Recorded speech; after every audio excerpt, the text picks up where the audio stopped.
आध्यात्मिकता, संस्कृति और परंपराओं की महायात्रा का आरंभ महाकुंभ 2025 प्रील्यूड से किया गया।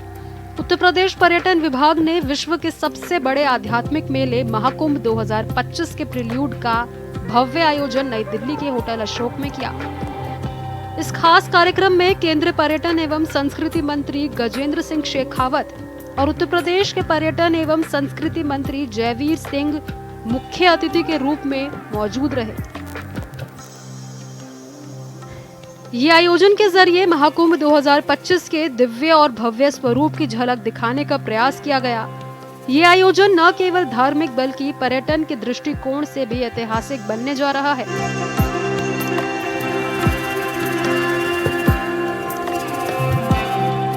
Please join me in welcoming with a thunderous round of applause Honorable Union Minister of Tourism and Culture, Government of India, Shri Gajendra Singh Shekhawat ji. Can we have a round of applause? We also welcome Honorable Minister of State for Tourism and Culture, Government of Uttar Pradesh, Shri Jayveer Singh. Can we have another round of applause? Thank you very much for gracing this event with your benign presence. First, may I humbly invite and request Shri Jayveer Singh ji, Cabinet Minister, Tourism and Culture, Government of Uttar Pradesh, to kindly address the gathering. Can we please welcome him with a warm round of applause?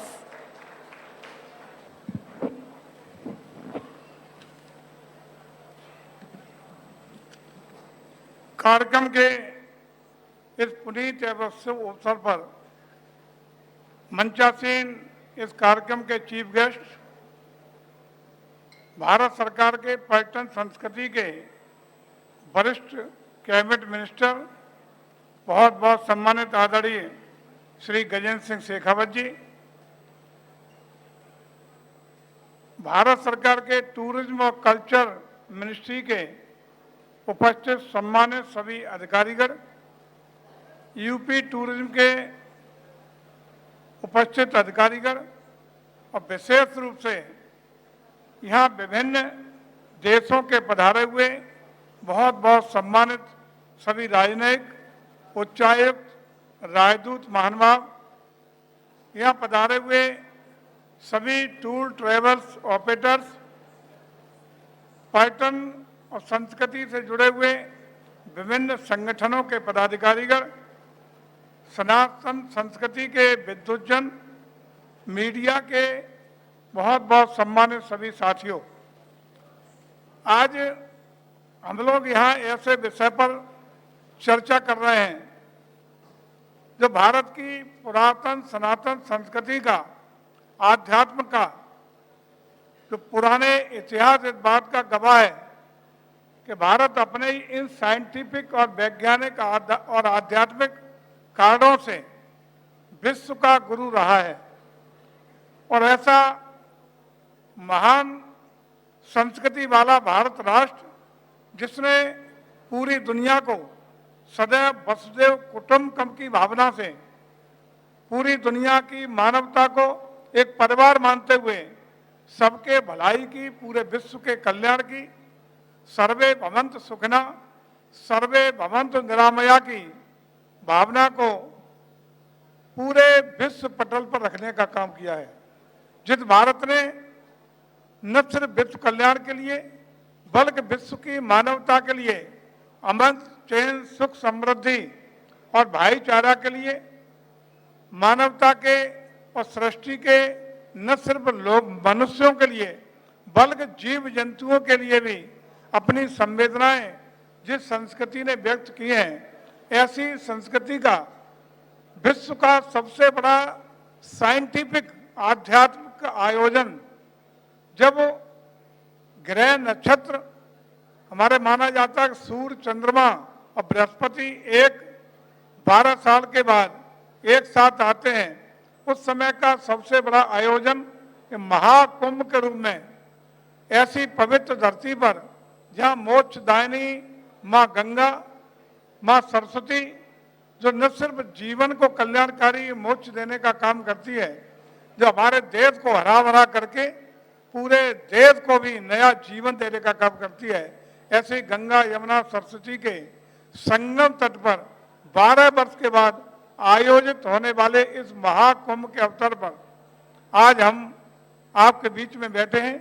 ये 46 दिन का आयोजन आगामी 13 जनवरी से शुरू होकर के यानी मकर संक्रांति के पुनीत अवसर पर, जो साइंटिफिक रूप से भी और आध्यात्मिक रूप से भी बहुत ही महत्वपूर्ण तिथि है, उससे शुरू होकर के ये 26 फरवरी जब महाशिवरात्रि का पर्व होगा तब तक बृहद रूप से चलने का हम लोग संकल्प के साथ आगे बढ़ रहे हैं। विशेष रूप से आमंत्रित करते हुए कि इस अद्भुत अलौकिक अवसर का जरूर आप लोग आमंत्रित होकर के वहाँ उपस्थित होकर के जीवन का पुण्य लाभ लेने का काम करेंगे। बहुत बहुत धन्यवाद। प्रील्यूड कार्यक्रम में विभिन्न देशों के राजदूतों और उच्चायुक्तों को आमंत्रित किया गया। Bhutan, Nepal, Indonesia, Sri Lanka, USA, Japan और अन्य देशों के प्रतिनिधियों ने इस मौके पर भारत की समृद्ध सांस्कृतिक और आध्यात्मिक विरासत को करीब से देखा। सांस्कृतिक कार्यक्रम में विभिन्न कलात्मक प्रस्तुतियां और महाकुंभ पर आधारित फिल्मों का प्रदर्शन हुआ। 50 से ज़्यादा देशों के एम्बेसी से जुड़े हुए सीनियर ऑफिशियल्स ने या एक्सीलेंसी एम्बेसडर्स ने यहाँ शिरकत की है। कुंभ में मिलने वाले अनुभव के बारे में जाना है, कुंभ की व्यवस्थाओं को समझा है और मैं अपेक्षा करता हूँ कि इस आयोजन के चलते हुए निश्चित रूप से आने वाले कुंभ में विदेश से आने वाले सैलानियों की जो भारत को जानना चाहते हैं, पहचानना चाहते हैं और भारत की तरह के लिए जिस तरह का उत्सुकता का भाव आजकल बना है पूरे विश्व भर में, उस पर और ये और अधिक प्रेरित करेंगे। भारत को जानने के लिए अधिकतम लोग इस कुंभ के अवसर पर आएँ और ये कुंभ हमें जो विविधताओं से भरे हुए भारत को एकता के सूत्र में निबद्ध करता है, बांधता है। ये अवसर पूरा विश्व के लिए भारत की पहचान बने, इस दृष्टिकोण से आज के इस सफल कार्यक्रम के आयोजन के लिए मैं उत्तर प्रदेश सरकार को और विशेष रूप से सम्मानीय मंत्री जयवीर सिंह जी को हृदयपूर्वक बधाई देता हूँ। जी हमारे साथ है इस वक्त सर। महाकुंभ की बहुत बड़े स्तर पर तैयारी चल रही है, एक विश्व स्तर का इस आयोजन को बनाने की कोशिश की जा रही है, क्या क्या खास? देखिए, विश्व का आध्यात्मिक और साइंटिफिक बेस पर आधारित ये सबसे बड़ा आयोजन है, जिसमें 40 करोड़ से ज़्यादा पर्यटकों की, श्रद्धालुओं के आने की संभावना के दृष्टिगत हमने देश और दुनिया के, आज भी यहाँ इस कार्यक्रम में 50 से ज़्यादा देशों के राजनयिकों के या उनके प्रतिनिधियों ने यहाँ हिस्सेदारी की है। तमाम भिन्न भिन्न संस्थाओं के देश और विदेश के लोग यहाँ आज उपस्थित हैं। यहाँ से हम लोग ये संदेश देना चाहते हैं कि भारत ने वसुधैव कुटुंबकम की भावना के साथ लोक कल्याण के लिए, मानव कल्याण के लिए जो सनातन परंपरा, आदत और मूल संस्कृति दुनिया को संदेश देने का काम किया है और उसी का परिणाम था कि हम विश्व गुरु भी रहे हैं। वो ऐसा महाकुंभ का आयोजन 12 वर्ष के बाद प्रयागराज की पवित्र धरती पर हो रहा है। पूरी दुनिया के लोग आएँ और अपने को, मानवता को धन्य जीवंत करने का अनुकरणीय प्रयास करें। उत्तर प्रदेश सरकार की तरफ से अलग अलग शहरों में महाकुंभ 2025 प्रील्यूड का आयोजन किया जाएगा, तो इसका अकेले न सिर्फ उत्तर प्रदेश में बल्कि पूरे देश के विभिन्न राज्यों की राजधानियों में, महानगरों में हम लोग उसकी ब्रांडिंग, मार्केटिंग करने का प्रयास करेंगे, संदेश देने का काम करेंगे। यही हमारा प्रयास है कि देश के हर राज्य की सांस्कृतिक धरोहरें वहाँ प्रस्तुत हों, सांस्कृतिक स्वरूप प्रस्तुत हों, अनेकता में एकता की संदेश देने का काम हो सके। एक आखिरी सवाल है सर कि हाई टेक्नोलॉजी जो है इस बार हम उपयोग करेंगे। AI टेक्नोलॉजी से लेके सुरक्षा से लेके स्वच्छता से लेकर के सारी चीज़ों में लेटेस्ट टेक्नोलॉजी का प्रयोग करने वाले हैं। तो कुल मिलाकर इस बार महाकुंभ जो है वो न सिर्फ भारत की संस्कृति और आध्यात्मिका के दर्शन पूरे विश्व को कराएगा, बल्कि इस बार उसमें हाई टेक्नोलॉजी यानी कि अपनी संस्कृति परंपराओं के साथ साथ नई तकनीक का भी समागम होगा। महाकुंभ 2025 का आयोजन न सिर्फ अध्यात्म बल्कि समाज को भारत की गौरवशाली संस्कृति से जोड़ने का भी है। इसीलिए महाकुंभ 2025 के प्रील्यूड में भारत की उस आध्यात्मिक और पारंपरिक संस्कृति जो है उसका भी आयोजन किया गया। आने वाले विदेशी जो है राजदूतों को उसकी झलक दिखाई दी। साथ ही खास बात यह है कि इस बार उत्तर प्रदेश सरकार इन परंपराओं के साथ साथ वर्तमान आधुनिक तकनीक को भी इस मेले में जोड़ेगी, जिससे आने वाले दर्शनार्थियों और पर्यटकों के लिए सभी तरह की अच्छी हाईटेक सुविधा प्रदान होगी। क्योंकि उत्तर प्रदेश सरकार की ये कोशिश है कि इस बार इस महाकुंभ 2025 को ऐतिहासिक बना दिया जाए, ताकि वो विश्व में अपनी एक अलग अलौकिक छवि दिखा सके।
महाकुंभ प्रयाग का जग में है न्यारा, श्रद्धा और संस्कृति के संगम धारा। महाकुंभ प्रयाग का जग में है न्यारा, आत्मज्ञान यहाँ सुलह जग कर ध्वनित कर बोले। चलो कुंभ चले, महाकुंभ चले, चलो कुंभ चले, प्रयाग चले। ये अमृत है शिव जो गंगा में करता नित्य नाद है। इस मेले में देश विदेश से 10 करोड़ से अधिक श्रद्धालुओं के पहुंचने की संभावना है। इस आयोजन का उद्देश्य विदेशी पर्यटकों को आकर्षित करना है। महाकुंभ के जरिए भारत को आध्यात्मिक पर्यटन का प्रमुख केंद्र बनाने की योजना है। विभिन्न मंत्रालयों और विभागों के सहयोग से आयोजन की तैयारियां जोरों पर है। नए साल के आगाज के साथ हिंदू धर्म के सबसे बड़े महापर्व का शिलान्यास होने वाला है। संगम नगरी में करोड़ों श्रद्धालुओं का जमावड़ा लगेगा। देश विदेश के लोग त्रिवेणी संगम में डुबकी लगाने के लिए प्रयागराज का रुख करेंगे। खबरों की माने तो महाकुंभ 2025 के दौरान लगभग 40 करोड़ लोग ट्रेन, सड़क और फ्लाइट में संगम नगरी पहुंचेंगे। ऐसे में श्रद्धालुओं को प्रयागराज पहुंचाने के लिए भारतीय रेलवे ने भी कमर कस ली है। महाकुंभ के मौके पर 140 रेगुलर ट्रेनें प्रयागराज जाएंगी। इसके अलावा भारतीय रेलवे ने 1225 स्पेशल ट्रेनों को भी हरी झंडी दिखाने की तैयारी कर ली है। खासकर महाकुंभ के लिए 6 खास दिनों पर स्नान के लिए ये ट्रेनें चलाई जाएंगी। रेलवे द्वारा चलाई गई 1225 स्पेशल ट्रेनों में से 825 ट्रेनें कम दूरी की होंगी, वहीं 400 ट्रेनें लंबी दूरी की यात्रा के लिए निर्धारित की गई है। स्पेशल ट्रेनों की ये संख्या 2019 के कुंभ के मुकाबले 177% अधिक है। बता दें कि 2019 के कुंभ मेले में 533 कम दूरी और 161 लंबी दूरी की ट्रेनें चलाई गई थी। रेलवे ने कम समय में ढेर सारी मेमू स्पेशल ट्रेनें चलाने का फैसला लिया है। मेमू सर्विस वाली ट्रेन प्रयागराज, अयोध्या, वाराणसी और रामबाग जैसे स्टेशनों पर रुकेगी। प्रयागराज जाने वाले श्रद्धालु आसपास के अन्य पर्यटन स्थलों को भी एक्सप्लोर कर पाएंगे। इसके लिए भारतीय रेलवे ने प्रयागराज से चित्रकूट, झांसी, बांदा, मनकीपुर, फतेहपुर, गोविंदपुरी और उरई के बीच ट्रेनें चलाने का फैसला किया है।